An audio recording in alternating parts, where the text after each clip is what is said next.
Soccer jubilation turned to sadness tonight that swept the streets and the towns of England as their beloved team lost to Croatia in the World Cup.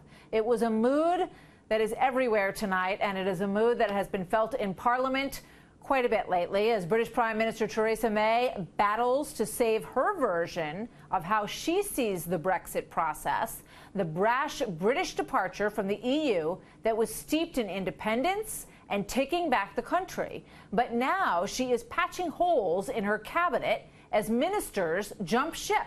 And President Trump says he may meet with one of them while he's here, Boris Johnson. Nigel Farage led the movement, and the candidate, President Trump at the time, cheered him on. I did. So he is coming to England. He's going to meet with Theresa May. What do you think he's going to say to her, Nigel? Donald Trump believes in nation states. Donald Trump believes in sovereignty. Donald Trump cheered Brexit on because he thought it was a return to normality. You know, people want to control their own borders, make their own laws, be a normal nation, not be run by a bunch of bureaucrats based in Brussels. And it isn't just Trump. You know, John Bolton, all those people around Donald Trump believe in this. Now, what Mrs. May has done is, frankly, to behave totally dishonestly with the British public. She told us Brexit means Brexit. We will take back control of our laws, our borders and our money.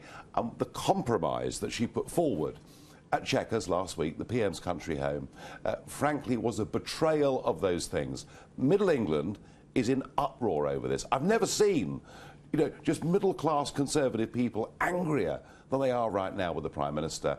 And I think, in private, Trump's going to say to her, what on earth are you doing? Don't you understand that if you continue down this course, you will destroy the Conservative Party? I mean, the messages that brought President Trump into the presidency and the Brexit message have so many similarities, as you've talked about, and how in the more rural areas of the country and the working class parts of the country, like our western Pennsylvania and Michigan and Wisconsin, in Middle England, people are saying that they want to have control of their own country. And you know, we were talking about this earlier in terms of President Trump's vision for kind of remaking and throwing the chessboard up in the air and saying, you know what, your pieces aren't necessarily where they've always been, and you're going to have to get used to that. Do you think that he is working to reorder our alliances with Europe and with the UK? Well, he's certainly on NATO today. You know, what he said is pretty straightforward, isn't it? Now, previous American presidents have said this, but they've never actually meant it. The point about Trump is when he says something, he does mean it. Yeah, Donald Trump is looking at reshaping the world in many ways, and he's being rather successful at it.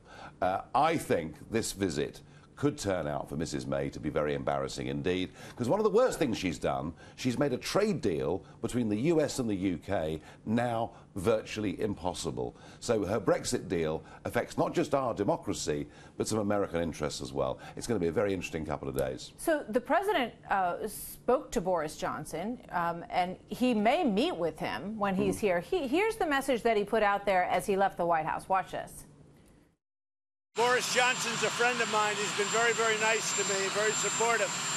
And maybe we'll speak to him when I get over there. I like Boris Johnson. I've always liked him.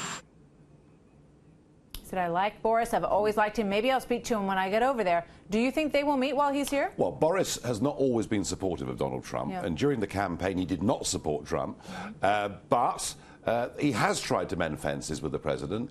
If Donald Trump meets Boris Johnson, he's sending a signal that he wants Mrs. May removed. That would be a big moment, a very big moment. It certainly would. And we heard tonight that Theresa May is sort of sending a little, you know, message of sweetness and light about the Putin visit that President Trump is going to do. She said, I think I'm on board. I think it's a great idea for them to sit down together. Do you think that she's trying to create, you know, a warm environment for their discussion? She's missed her chance. She should today, at the NATO summit, have said to the rest of Europe, what Donald Trump is saying is right. This is a club. Whether you're big or small as a country, you all pay 2%. She could have been the bridge, the broker between Trump and the rest of Europe. She blew the opportunity. And I'll be honest with you, I think, in my own view, this is the worst Prime Minister we've seen in my lifetime. You said the last time we spoke, when I was in New York, you said she could be out in a fortnight. Do you still believe that? Yes, I do. And are those 48 letters forthcoming from the Tory MPs that could start that process? By this weekend,